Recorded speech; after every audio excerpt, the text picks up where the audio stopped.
Okay, so Jimmy, just wanted to touch on planning. So for me, and being a busy dad, a business owner, I've got three kids and a dog.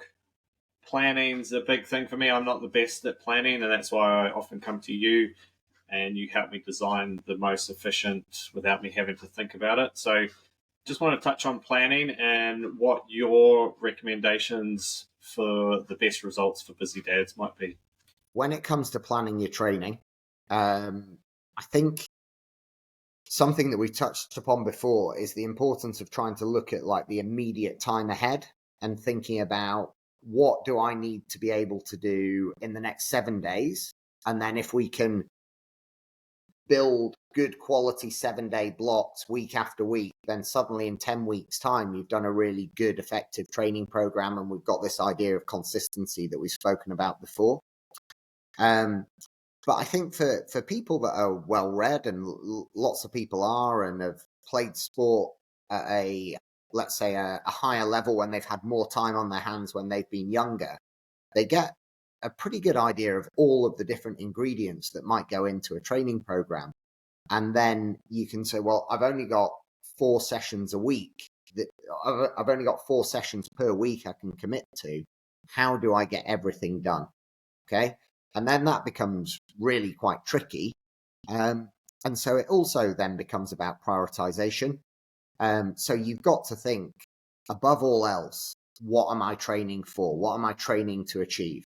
Now, if you're training for general fitness, then you can actually just rotate the different things that you put in there. So you might do a bit of aerobic work. You might do some faster power work. You might do a hill walk.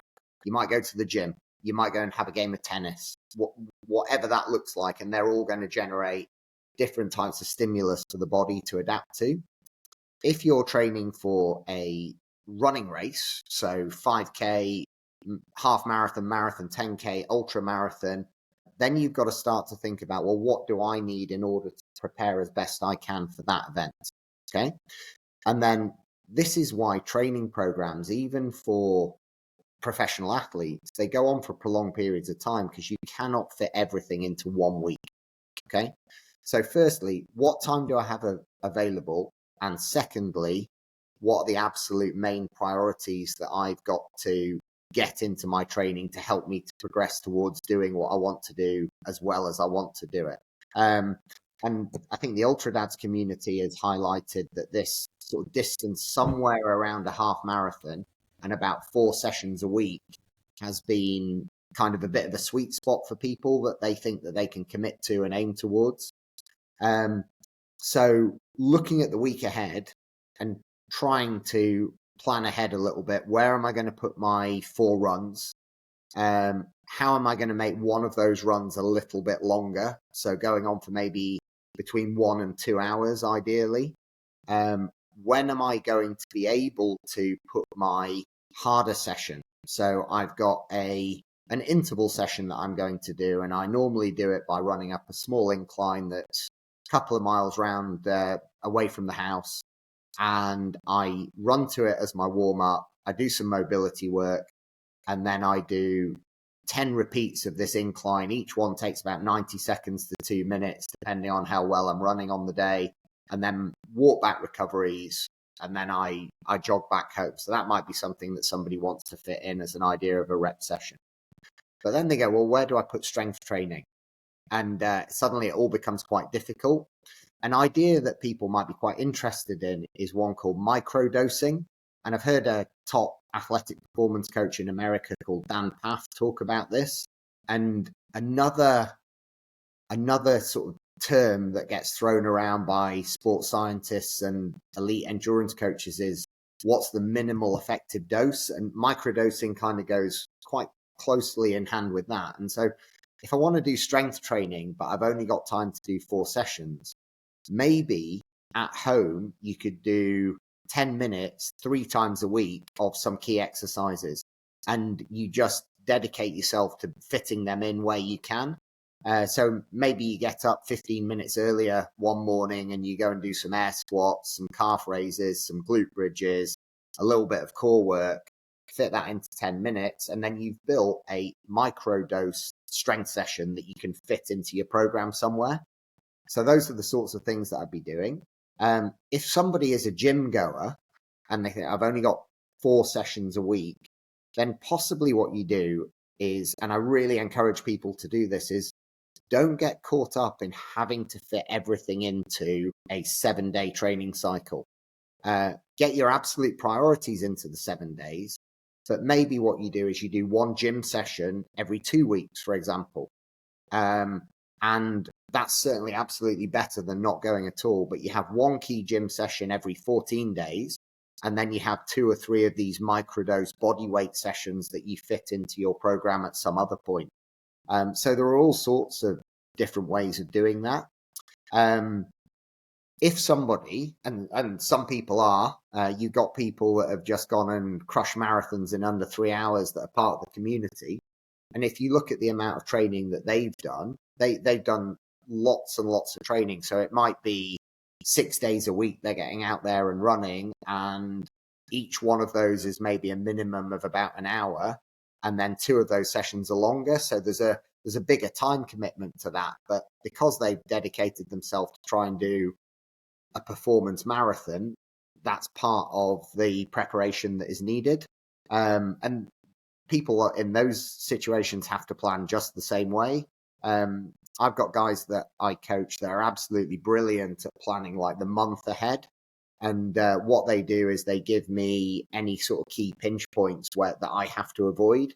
So whether they're traveling with work, whether they've got a family occasion, whether they're away at a weekend for something, and they get all of that blocked out for 4 weeks in advance, and then I can then structure the rest of their training around that.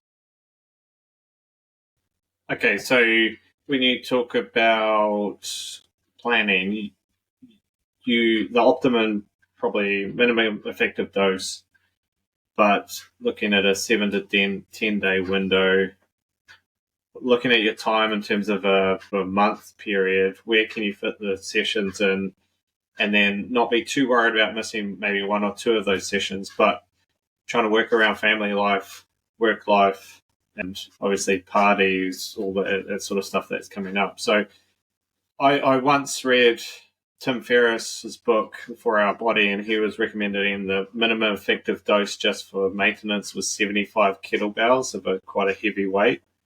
And I've done that previously before, and it actually does work. So every sort of 10 days, you only do 75 kettlebells, and it's kind of like a maintenance. But where I've been fitting in little bits and pieces around making coffee, I've been doing some calf raises and things like that. And obviously, if you want to control your weight, another minimum effective dose is after a meal is just 20 air squats, say 15 to 20 minutes after. That's like the minimum effective dose to, offset that pizza or fish and chips or something. So just a couple of little things that I read. But yeah, talking a little bit about planning, is there anything else in that planning that's going to help our ultra dads get after it? Yeah, I think so. Let's say somebody's pretty well trained. They've got a good idea of what might go into a high intensity session. What you've got to think about then is, where are you going to put that high intensity session in the week where you can try and maximize your performance in it? So I have seen studies where they identify that if you're not very well fueled, so you've not got energy in the fuel tank, you've not eaten the right amount of the right stuff within a certain period of time before you train, that your performance in terms of power output in those sessions could be as much as 8% down. So if you're 8% down because you've not fueled very well, you're not going to be developing your performance limits the same way as if you are well fueled for that session. So it's having little bits of an idea on, right, where can I do that session so that I've been able to eat well in the sort of 2 to 3 hours before it, to give me time, firstly, where I can fit the session in, but also where I'm going to be optimized to get the most out of that session. That might be at a weekend.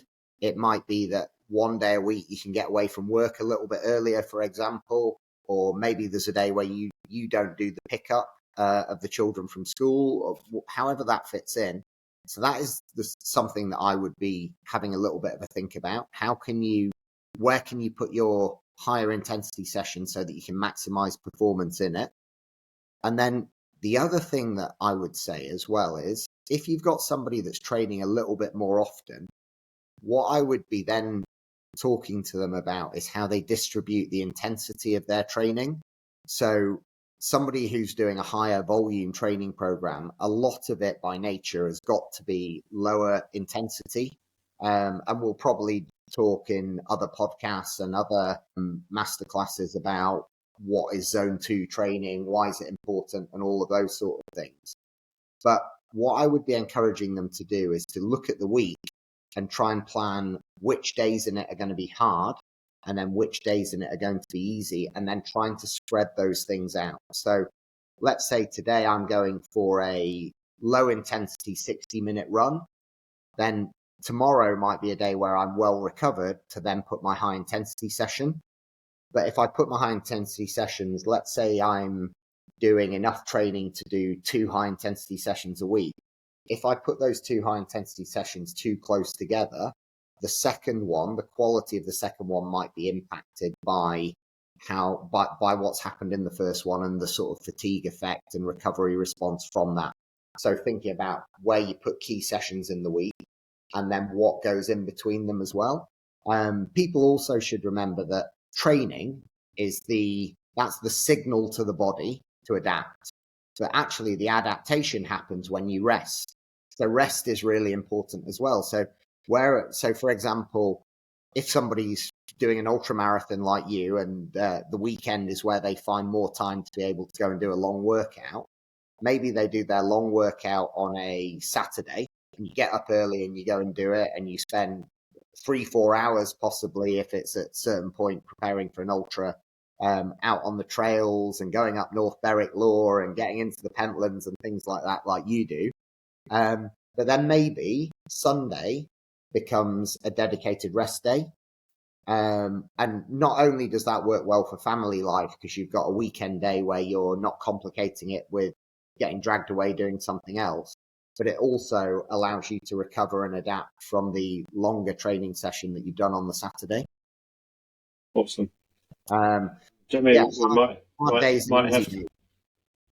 we might have to jump off if that's okay. But we'll just sum up just quickly. So just to sum up on the planning, what are your 2 or 3 key takeaways? Okay. All of the training ingredients that are going into your event to prepare you for it, you don't have to fit them all into a 7-day cycle. So think bigger picture. Okay. You might be able to fit everything into a 14-day cycle, for example. Okay. So have a think about working outside of the 7-day week. Next one is if you're going to do a high intensity session, think about where you can put it in the week so that you can get the most out of it. Okay. If you're doing a higher volume of training, try to plan where the hard sessions are going to be. So if you're doing 2 sessions a week, try and spread them out a little bit, like at least a 24-hour to 48-hour gap in between the 2 is a good way to go. And then also think about where you're going to put your rest days as well, because training is that's the stimulus, the signal to get fitter, to get in better condition, but it happens with good quality recovery and rest. Awesome. All good. Perfect, mate. Thank you very much. Before you jump off, make sure you just let it upload fully, the audio, because we had this issue with Howard. I've managed to recover the audio, but it's too hard to piece everything together, so I've just got the audio and not the video for that. So, okay. Thanks very much.